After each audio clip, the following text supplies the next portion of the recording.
Os personagens com potencial mais desperdiçado de Jujutsu Kaisen. Hoje a gente tá aqui com um tema fácil, ok? Porque haja anime igual esse aqui pra poder ter personagem que você pensa, nossa, esse cara aqui vai ser importante. E não vai ser. Mas tipo, não vai ser mesmo assim. Opa, e aí rapaziada, tudo bom? Eu sou o Link e eu tenho um canal de animes. E como é que vocês estão hoje? Espero que estejam bem, porque hoje a gente tá aqui pra falar de Jujutsu Kaisen. Como o mangá de Jujutsu recentemente chegou ao final, e assim como qualquer obra que chega ao final, a gente sempre tem aqueles famosos personagens que o pessoal do público achou que eles tinham um potencial gigantesco, esses personagens vão ser incríveis, vão ser legais, vão participar bastante da história e tudo mais, e no fim acaba que aquele personagem acaba não se tornando bosta nenhuma na história, mesmo que talvez ele seja um dos protagonistas, mesmo que as pessoas esperassem muito dele, e por aí vai. Jujutsu sempre teve ali grandes detalhes, assim, em personagens que parecem ser importantes e não vão ser, e na semana passada eu meio que tava vendo um vídeo de uma lista gigante de personagens de Jujutsu Kaisen que o público achava que iam ser muito melhores do que eles foram e tal, e essa lista me deixou com vontade de falar sobre os personagens que eu acho que foram mais desperdiçados na obra de Jujutsu em geral. Então, bom, é sobre isso que a gente vai falar hoje. Não esquece de se inscrever no canal por sinal pra poder ajudar a gente a pegar 200 mil inscritos mais rápido. Tendo dito isso, pega alguma coisinha pra comer, senta aí e vem comigo. Vamos nessa. Como eu não sou muito de tentar fazer aquelas listinhas onde você vai comentando as coisas do pior pro melhor, digamos assim,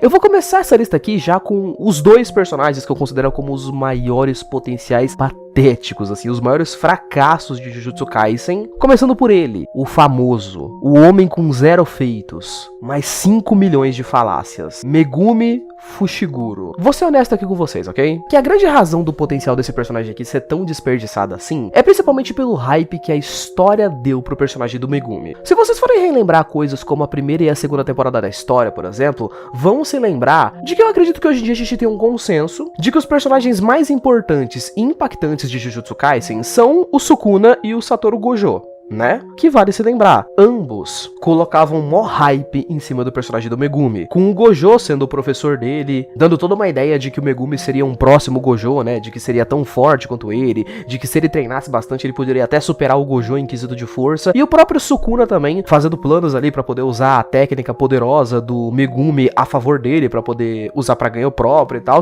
Os personagens fortes do universo de Jujutsu, todos eles tinham um certo hype no Megumi, e sendo honesto pra vocês, eu acredito que o Megumi, ele sempre foi muito mais hypado e aguardado, muito mais como uma técnica ambulante de poderzinho legal do que como um personagem. Tipo, eu sempre tive essa impressão de que as pessoas não dão a mínima pro Megumi, pra história dele, pro visual dele. As pessoas só acham a técnica das 10 sombras muito pica, que não tem como mentir. Com uma técnica tão maneira como essa, o Megumi, como pessoa, os ideais dele, a história dele, acabam ficando um pouquinho pra trás, né, gente? A gente sabe que uma coisa que fez muito sucesso no universo de Jujutsu em geral, sempre foi principalmente o sistema de poderes da obra, né? Toda aquela coisa com a expansão de domínio, os flashes negros, a forma como funcionava o universo de poder de Jujutsu Kaisen. Todo mundo sempre gostou bastante da ideia criativa de como funcionavam as técnicas, e a técnica das 10 sombras, cara, é simplesmente uma das mais populares do universo de Jujutsu, principalmente pela quantidade de coisa que ela consegue fazer, né? Você, tipo, só da gente pensar o que foi mostrado pra gente na história, o Megumi conseguiu usar aquela porcaria daquele inventário infinito das sombras pra poder guardar armas aleatórias que ele podia usar nas lutas se ele quisesse. Além, é claro, dele poder se locomover nas sombras também, tipo, poder andar nelas como se fosse um teleporte. E assim como o próprio nome da técnica já diz, 10 sombras, que ironicamente é uma técnica que a gente não tem só as 10 sombras, desde as mais simplesinhas, como aqueles coelhinhos, até as mais roubadas, tipo a desgrama do Mahoraga. A gente ainda poderia fazer junções entre as sombras, tipo, por exemplo, na luta entre o Sukuna e o Gojo, em que o Sukuna basicamente pegou 4 das sombras ali e juntou, e fez aquele bicho lá, né, o Nui, por exemplo, que era ridiculamente forte, e ele era só uma junção de 4 sombras, por exemplo. Se a gente for pensar que a gente tem 10 sombras no total, a gente tem, mano, várias variações de fusões de sombras que poderiam acontecer. E se eu juntar a sombra número 1 com a número 2? E se eu juntar a número 1 com a número 3? E se eu juntar a número 1 com a número 5, com a número 8, com a número 4? Se a gente for fazer uma conta rapidinha aqui, matemática, jovem, facilmente passa de 10 mil variações de sombras que poderiam existir. Fora a expansão de domínio que as pessoas esperavam que o Megumi tivesse, fora mais não sei o que. Sendo muito direto, como eu disse pra vocês, Megumi sempre foi um hype hype ambulante. Ele era uma técnica que andava e falava e as pessoas estavam só esperando o momento dele ficar muito forte pra poder falar que o personagem era muito zica, muito isso, muito aquilo, mas no fim das contas, ele não fez bosta nenhuma a história inteira. E mesmo que algumas pessoas defendam que ele tem alguns feitos aqui e ali, e que ele foi um personagem legal aqui e ali, mano, a quantidade de hype que as pessoas tinham nele, pro que ele conseguiu fazer na história, é quase como se você chamasse o Neymar pra poder jogar futebol no interclasse do fundamental de uma escola pública, e ele não conseguisse marcar um gol e fosse humilhado pelos molequinhos de 9 anos. E ainda tivesse gente que tentasse falar, não, pô, mas ele teve um feito legal ali que ele quase fez um gol.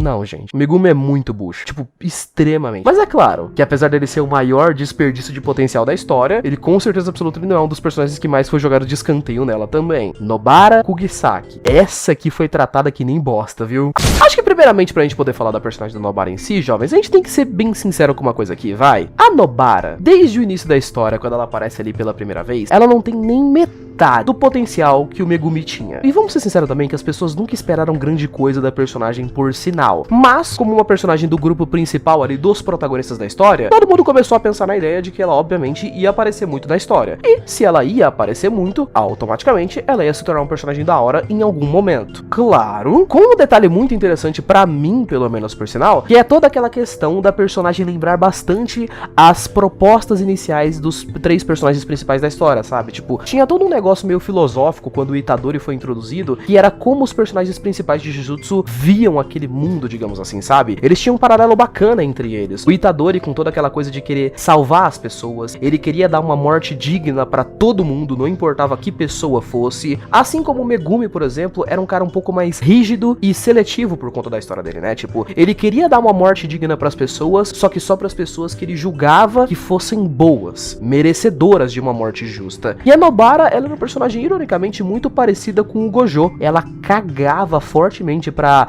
dar uma morte justa pras pessoas. Ou então pensar do porquê que outras pessoas lutavam, por exemplo. Não, não tem essa. Enquanto o Itadori, por exemplo, tinha medo de atacar os fantasminhas do Mahito, por exemplo, porque eles eram pessoas antigamente, ou então quando o Itadori vai lutar com uma maldição que parece um ser humano, ele recuava, a Nobara não tava nem aí. Se fosse pra poder matar uma pessoa que tava no caminho dela, ela matava. Era um personagem básico na ideia de que, inimigos são inimigos. Não interessa porque que o inimigo é inimigo. Ele quer matar nós, e aí a gente mata ele antes dele matar nós. Ponto. Filosofia top. Para o fato que também devo decretar, eu amo o conceito dos personagens que são só tipo mulher com cara de malvada e agressiva. Eu fui apresentado pra Nobara, gostei da personagem e pensei, legal, vamos ver como é que ela vai se desenvolver. Infelizmente o criador esqueceu aí desse pedaço da história que pra poder desenvolver o personagem, ele tem que aparecer na história. Ela começou a história com um poder simples, terminou com um poder simples, não desenvolveu nada da técnica dela, não desenvolveu nada da filosofia de vida do personagem, é isso. É importante, por sinal, o fato das pessoas não esperarem nada a respeito da Nobara, porque foi exatamente isso que a gente recebeu no fim das contas, nada. E aí, fora esses 2 personagens, por sinal, jovens, que eram realmente personagens principais da história que eu esperava que tivesse algum tipo de desenvolvimento,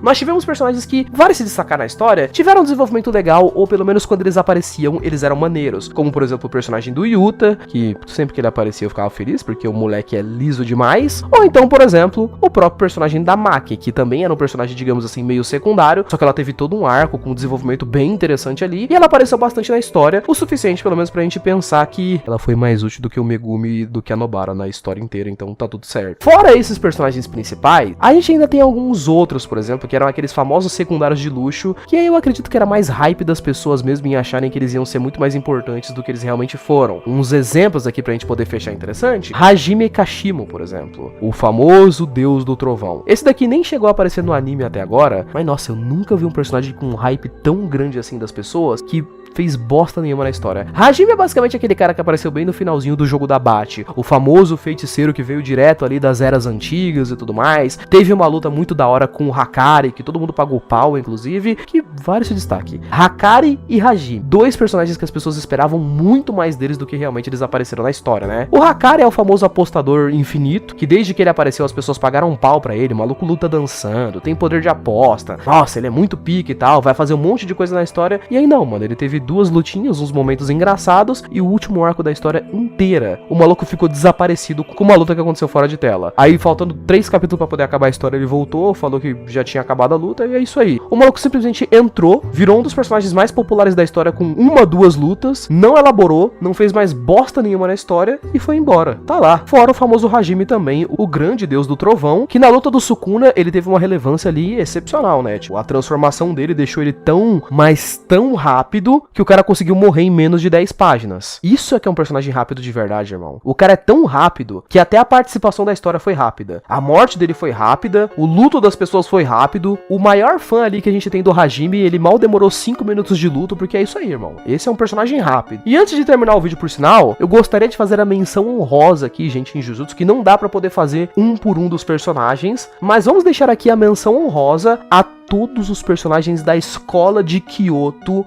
de Jujutsu. A gente tinha 2 escolas principais ali que apareceram no anime, né? A primeira delas que era a escola de Tóquio, que era ensinada pelo Gojo, a escola dos protagonistas, que é a que aparece na história e que as pessoas se importam, e a gente tem a escola de Kyoto, que, meu Deus, a gente tem o Todo nessa escola aí, que o Todo, sim, ele é zica, é brother do Itadori, tem umas lutas legais, aparece de vez em quando, e aí a gente tem a escola de Kyoto. Haja personagem inútil pra aparecer nessa escola que não fez bosta nenhuma na história inteira. Quem não se lembra daquela grande menininha lá que ficava andando numa vassoura? Fez bosta nenhuma a história inteira. Nossa, que legal, a gente tem a Miwa, né, que é aquele personagem de cabelo azul, que ela tinha uma katana, que ela fez um voto inútil lá pra ela nunca conseguir mais usar e tal, e o pessoal esperando que ela ia fazer alguma coisa na história. Esquece, fez mais bosta nenhuma a história inteira. Não, porque a gente tem aquele cara lá dos olhos fechados, que ele sabe o poder de sangue, ele usa um arco e tal. Fez quase merda nenhuma também. Mas enfim, tendo feito aqui essa menção honrosa, e você? Qual você acredita que seja o maior desperdício que já existiu no universo de Jujutsu Kaisen? Não esquece de colocar aqui nos comentários, beleza? Muito obrigado por ter assistido até aqui, um beijo, abraço, valeu, falei até mais. Fui!